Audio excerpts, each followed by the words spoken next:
Good day, ladies and gents, and welcome back to our Structural Fire Engineering course here at Stellenbosch University. We are now in the section on fires and heat, and we're going to be doing a worked example generating a Eurocode parametric fire. So, in general, and in most cases, people use the standard fire or possibly the external hydrocarbon fire, but generally the standard fire to describe time-temperature relationships. And then, for instance, you may need a 60-minute fire rating, and so you would follow the red curve and make sure that your product can withstand that, or your wall or beam or column or whatever it is. But there are some other options in terms of trying to generate a more realistic fire curve, because as we've previously discussed, a real fire, you have ignition, growth, flashover, fully developed, and decay. And so we can generate what's called a parametric fire, which has a ascending branch and then a descending decay branch, and use this to approximate the behavior we see here. And on this slide, you can see a number of parametric curves created with different ventilation factors. This O factor shown at the side, we'll get to learn more about that later. But you've got your heating phase on the left, for instance, that would be for the one curve, that is the heating phase, and then we've got our cooling phase as it drops down and continues back. And depending on the ventilation, the fuel load, and the thermal boundary conditions, we may have a fuel-controlled fire where there is more than enough oxygen, but too little. Well, you could burn faster if there was more fuel available. And then you've got ventilation controlled where there's insufficient ventilation. So you'll see for a ventilation fire, it'll burn for longer but less severely because there's just not enough oxygen. And then you'll hit some maximum temperature, but that maximum temperature can occur at different positions depending on ventilation. We have a maximum temperature that is reached. And so now, just some limitations on these Eurocode parametric fires, and this is from the annex of the Eurocode. And just remember, this is an informative annex that describes the parametric curves. Informative means it's not compulsory. You can use it, but you don't have to use it for fire design. Now, the following temperature time curves are valid for fire compartments up to 500 square meters. You cannot use this in large openings without openings in the roof, and for a maximum compartment height of 4 meters. Also not for tall compartments, because there you can have much more complex fire behavior, and in large atriums and such you may not get to flashover. So it's only in lower roofed structures. It is assumed that the fire load of the compartment is completely burnt out, i.e. you don't have large packets of fuel that are not burnt through the combustion and the entire fire. Now, if fire load densities are specified without specific consideration to the combustion behavior, there's a bit more description in Annex E, then this approach should be limited to fire compartments with mainly cellulosic, so typical furniture and papers and such type fuel loads, but not petrochemical products and similar types of factors. Now, to describe the heating phase, we've got our gas temperature, theta G, and then we start at ambient, and then there is an equation to describe the heating phase. Now, this can be quite close to the standard fire depending on the values used. So once again, if we look at the values, we've got our gas temperature, theta G. This sometimes could be known as T or T subscript F, depending on your code. We've got T star. Now, this is the real time modified by a gamma factor. And this can be considered as the time period modified by gamma to match the original opening factor of that utilized in calibration factors, because it's O, that's 0, O, opening factor, divided by B, the thermal inertia of the boundary. So we modify our real time to an updated time to match the calibration experiments. So T is in hours, and just be careful, often it's easy to use, well, in most of the other codes use minutes, so don't make the mistake of plugging in minutes. This is an hours-based equation. And then we've got gamma, our modification factor, our ventilation O divided by thermal inertia B, and then adjusted based on the previous factors used for experiments. And then, just as a matter of interest, if gamma is 1, the equation above approximates the standard fire curve. And then furthermore, we've got our thermal inertia, and that is a range of 400 to 2200, and that is defined by the boundary conditions, the walls and roofs and floors of the system. We have our maximum time, which I discussed earlier, and that is either to do with ventilation or fuel control. And then we need the area of ventilation, the height of ventilation openings. So the height of ventilation openings is very important. It influences the burning rate, not only the area. Taller openings are generally more efficient. And then the total area of enclosure. So that's wall, roof, floor, and openings. Everything included, total area. So it's the boundary area of our compartment.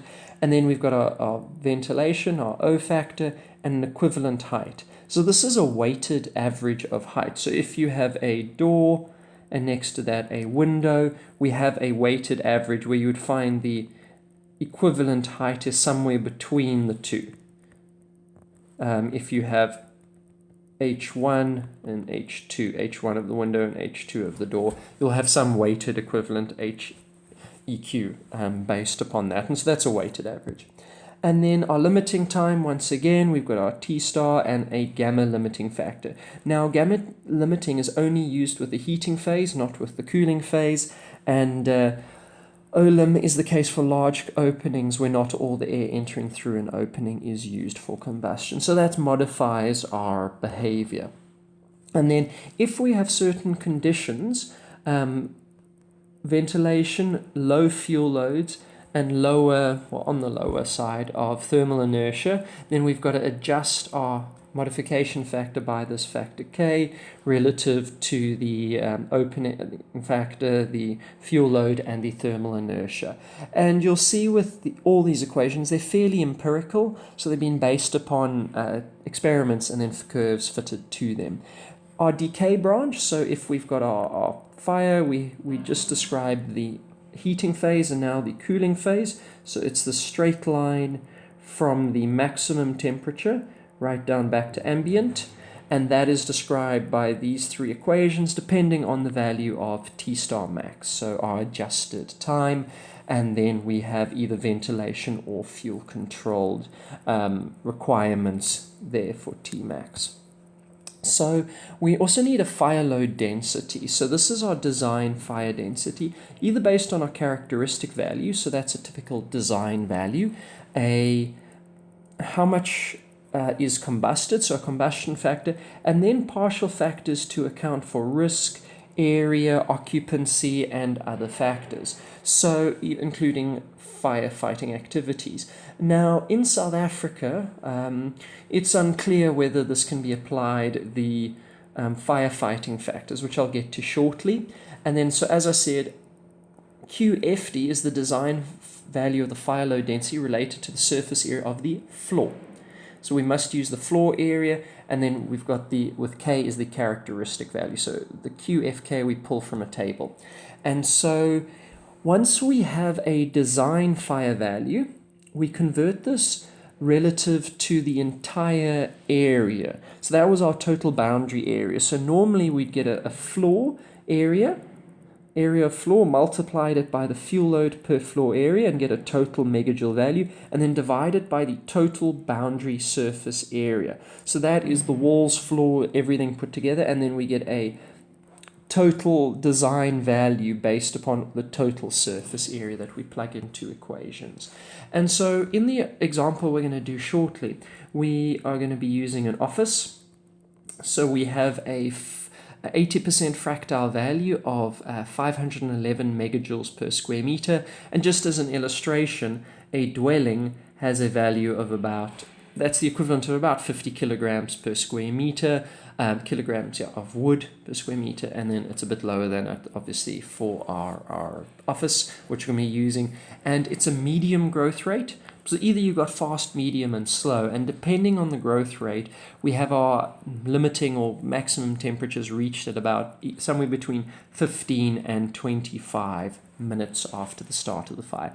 Now, you should realize that these are approximate values when it comes to the description, because there are a lot of factors that influence real behavior, and in a much smaller environment with sources to get it going, especially if there's a small amount of petrochemical source, or it just spreads rapidly across exposed materials, you could have time to flash over maximum temperatures within a few minutes, not 20 minutes or 25 minutes.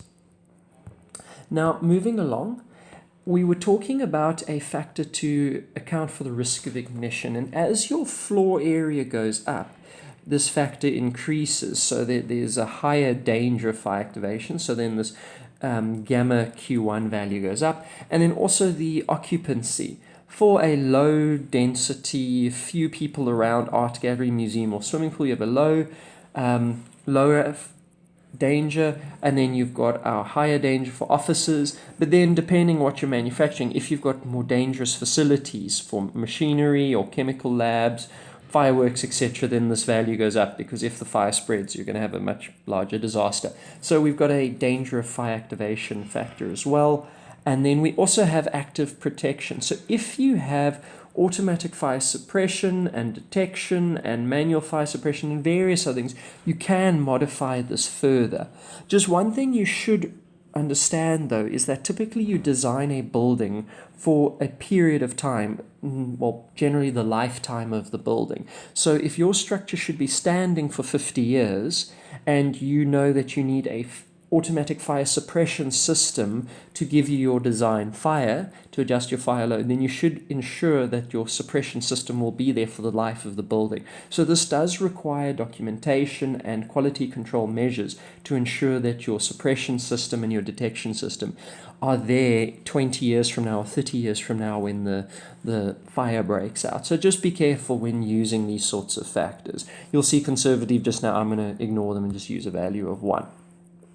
When it comes to the thermal inertia, the boundary conditions, you'll see that if you've got a material which is a very good insulator and holds the heat in, you'll have a low thermal inertia. But if you have a material that rapidly conducts the heat and lets it out, you've got a high thermal inertia. And so you'll have a much cooler fire, for instance, for structural steel, but if you've got a good insulator, it'll be much hotter. So this B value has an influence on how much heat is retained. I've also listed thermal conductivity, density, and specific heat. We're not going to directly use those if we already have B calculated for a material. And as I said, there is our B value, which is the values shown above multiplied together. And then if we've got multiple materials, say for the floor, the roof, the walls, we can get a weighted average for B based upon the constituent materials. And there are ways of even considering layered materials. We're not going to have a look at that now, but if you've got 2 or 3 layers in a wall, you can do that further. And just some final comments before we go into our example. We should consider multiple load cases, because you're never quite sure how many windows break. Are all the doors open? Are there changes? Do they install an extra door 5 years from now? So you may want to just see what could be a maximum fire if you adjust your ventilation up or down. It does require feedback from clients and fire chiefs to ensure that everything is agreed upon. In South Africa, where this is being generated in other countries, these methods are not well known, so most people won't be able to comment them. So if you say you've generated a parametric fire and designed for that, people may not even know what you're talking about, because most people are familiar with standard fire and that's about it. So there may be some discussion to get your design approved if you are using a parametric fire. So now finally getting into the Eurocode example. For the fire compartment of the building shown on the following slide, generate a time temperature curve according to EN 1991-1-2, so that's our Eurocode fire design code, and then plot this curve against the standard fire curve, and then determine the equivalent fire rating of the curve generated. We will be doing the last part in a future video, and then the first part right now. And then just as a note, results are being calculated using a spreadsheet with no rounding to the final solution. So you may get slight rounding differences, but don't worry about that. So here is our building. It's 15 meters by 10 meters. We have got 2 doors and then 12 windows. And you'll actually find that you could add more windows to this and potentially get a hotter fire, but I've used this as a general introduction for now, showing the calculations. We've got brick walls, 230mm thick walls, and 140 thick normal weight concrete floor and roof. So that would be a typical composite slab type thickness of floor.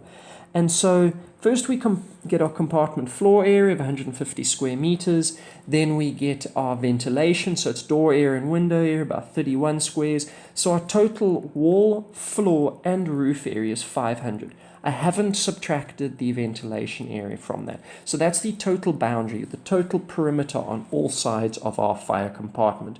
And we're assuming the fire stays there. There isn't influence from the outside. It's just this fire compartment burning on its own. So now we're going to need our design fire load. And as I showed you earlier, we use the 80% fractile value, and we have a value of 511 for the office, 511 megajoules, and it's a medium fire growth rate. So at about 20 minutes, we're expecting our maximum fire to occur, or potentially later. The fire cellulosic, the assumption is, and based on our floor area of 150 square meters, I interpolated from those tables we looked at and got 1.32 modification factor or partial factor for the floor area, and then another 1 factor because it's an office. We're conservatively not going to include active suppression, and a value of 1 there is used. But if you have good fire brigades and suppression systems, you are allowed to modify that. But as I said, just be careful. And then we get a design fire load of 540.5 megajoules. And then we adjust that to get our final total design value. So that's on all perimeter values, floor, roof, walls combined, of 162.2 megajoules per square meter. So that's how much area per exposed surface that is available for burning. And then we need our thermal inertia.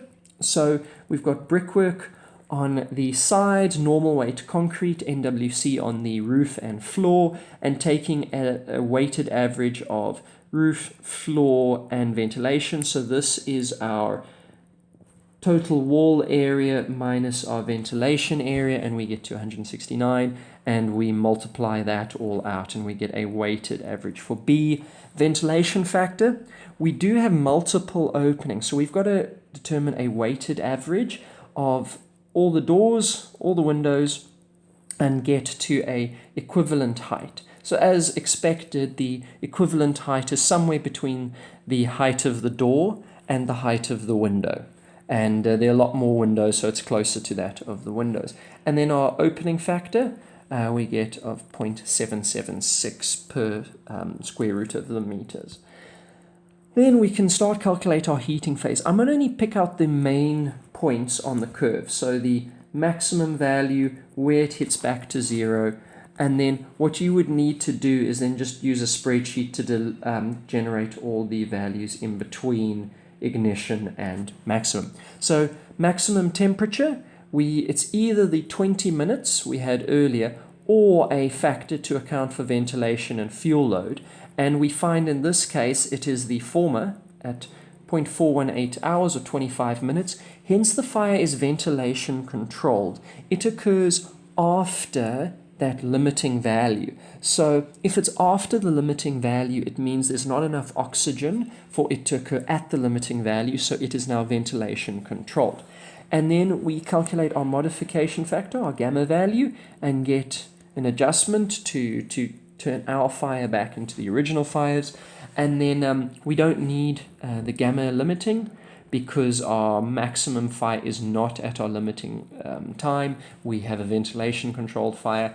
And then so we modify our T-stop.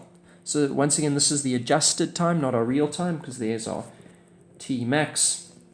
And we adjust T-max to be at T-star max, and there's our adjusted time. And then plugging that value into our equation for maximum temperature, we end up with a maximum of 871.2 degrees Celsius. It's probably a bit ambitious going to 4 significant figures, but we've got 871 degrees Celsius. There's well, if this was a real fire, it would be in that sort of general range, but it could be hotter, it could be colder. But that's a reasonable estimate of what the maximum temperature will be, 871 degrees Celsius. Now, once we've got that, we can go through into our cooling phase. And so from our cooling phase, we just want to join that straight line, find our when does it return back to 0, And since our T star value is between 1/2 and 2, we are given the following equation for the gas temperature, and then plugging in values for Tmax, star, etc. I solve for T star, and we end up with 2.048 hours adjusted. Dividing that by gamma, we have that at about 83 minutes. So it gets back to ambient at around 83 minutes. And if I plot that, we end up with the curves that are shown here. So we generated our time temperature curve. We have a maximum value. Remember, it was about 23 minutes. And that was our 871 degrees Celsius. And from there, it then cools down back to our temperature at the end. So, ladies and gents, that takes us through a full example of generating a parametric time temperature curve along with the inputs required to do it. So first look at the theory and then the worked example, and you can see this gives you a reasonable estimate of what a real fire may do. It's not perfect, there's based on a lot of assumptions and a lot of approximations, but at least it does have the different phases of the fire, so can be used in certain scenarios to provide a more realistic representation than the standard fire at least. But obviously the problem with it is that people are less familiar with it, so you have to explain to people what this